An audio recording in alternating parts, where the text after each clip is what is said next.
नमस्कार, सादर प्रणाम। मैं doctor Om Prakash Mishra, the Sanket live से। आज हम बात करेंगे ईरान और इजराइल के बीच चल रहे संघर्ष की, जो अब चौथे दिन में है और बेहद खतरनाक मोड़ ले चुका है। दोनों देशों ने एक दूसरे पर ताबड़तोड़ हमले किए हैं और इस बीच ईरान ने परमाणु अप्रसार संधि यानी एनपीटी से बाहर निकलने की धमकी दे दी। तो चलिए इस पूरे घटनाक्रम को समझते हैं और जानते हैं कि इसका वैश्विक असर क्या होगा। सबसे पहले बात करते हैं इस जंग की ताजा स्थिति की। 13 जून से शुरू हुआ यह संघर्ष अब 5वें दिन में है। 13 जून को इजराइल ने ऑपरेशन रेजिंग लायन शुरू किया और 200 से ज्यादा फाइटर जेट्स के साथ ईरान पर हमला किया। इस हमले में 14 ईरानी वैज्ञानिक और 20 मिलिट्री कमांडर मारे गए। इजराइल के पीएम बेंजामिन नेतन्याहू ने कहा कि आयतुल्लाह खमेनेई की हत्या से ये जंग खत्म हो सकती है।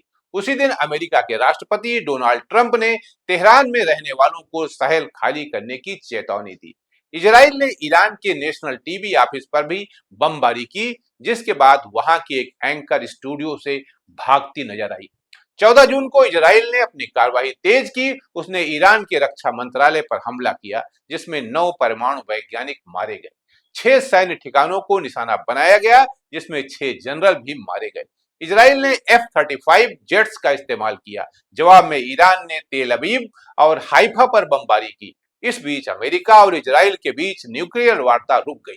15 जून को इजराइल ने ईरान के 3 तेल और गैस साइट्स पर हमला किया। ईरान ने मुस्लिम देशों से मदद की अपील की है। इजराइल ने हाइफा रिफाइनरी पर हमले का दावा किया। भारतीय दूतावास ने तेहरान में रह रहे भारतीयों को शहर छोड़ने की सलाह दी।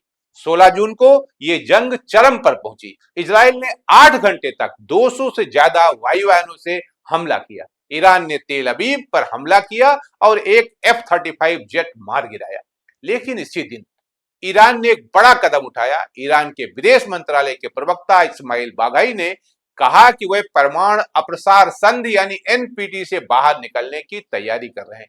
मतलब सीधा सीधा कि अब हम जो चाहे वो कर सकते हैं, आप इसकी चिंता न करो, मैं इससे बाहर हो रहा हूं, मैं उस बाउंड्री में रहूंगा ही नहीं, ताकि मैं वो जो चाहता हूं वो कर सकूं। और दूसरा इसका होगा क्या, हम लोग तेल के लिए मारे मारे घूमेंगे, बहुत जल्दी राशनिंग होने वाली है, तेल बहुत आसमान छुएगा, ये भी समझ लीजिए आप लोग।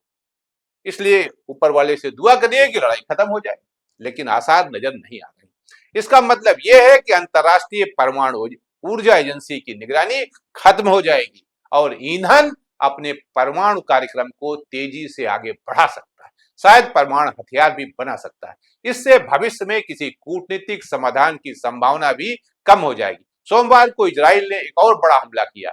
रविवार देर रात उसने ईरानी खुफिया विभाग के प्रमुख सहित 4 वरिष्ठ अधिकारियों को मार दिया। सोमवार को कई सैन्य प्रतिष्ठानों को निशाना बनाया गया। जवाब में ईरान ने सैकड़ों बैलिस्टिक मिसाइलें दागी। तेल अवीव, बेनी ब्राक, पेटाह टिकवा और हाइफा में कई घर और इमारतें तबाह हो गई। इस हमले में 11 लोगों की मौत हुई और 100 से ज्यादा घायल हुए। ईरान ने दावा किया कि उसने 100 मिसाइलें दागी। इजराइल के रक्षा मंत्री ने तेहरान पर और भीषण बमबारी की चेतावनी दी। इजरायली सेना के प्रवक्ता ब्रिगेडियर एफी ड्रेफिन ने बताया कि उन्होंने 120 से ज्यादा मिसाइल लॉन्चर नष्ट कर दिए। सोमवार देर रात ईरान ने फिर से तेल अवीव और हाइफा पर ड्रोन और मिसाइल हमले किए, जिसमें 3 ईरानी कर्मचारियों की मौत हुई।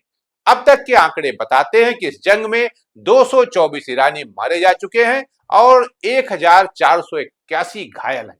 इजराइल में 24 लोग मारे गए और 600 ज्यादा घायल हैं। तेहरान और तेल अवीव दोनों खंडहर में बदल रहे हैं। इस जंग का असर वैश्विक स्तर पर भी दिख रहा है। कनाडा में चल रहे G7 समिट में इजराइल को समर्थन मिला, लेकिन ट्रंप ने समिट छोड़ दिया। ट्रंप ने कहा कि ईरान को परमाणु हथियार नहीं रखने चाहिए। तेल की कीमतें भी 7% तक बढ़ गई हैं और ये 17% तक जा सकती है। और अगर ईरान होर्मुज की खाड़ी को बंद करता है तो वैश्विक तेल आपूर्ति पर भारी संकट आ सकता है। सवाल यह है कि ये जंग कब रुकेगी और इसका अंजाम क्या होगा। क्या ईरान सच में परमाणु हथियार बनाएगा? आज के लिए इतना ही। नमस्कार।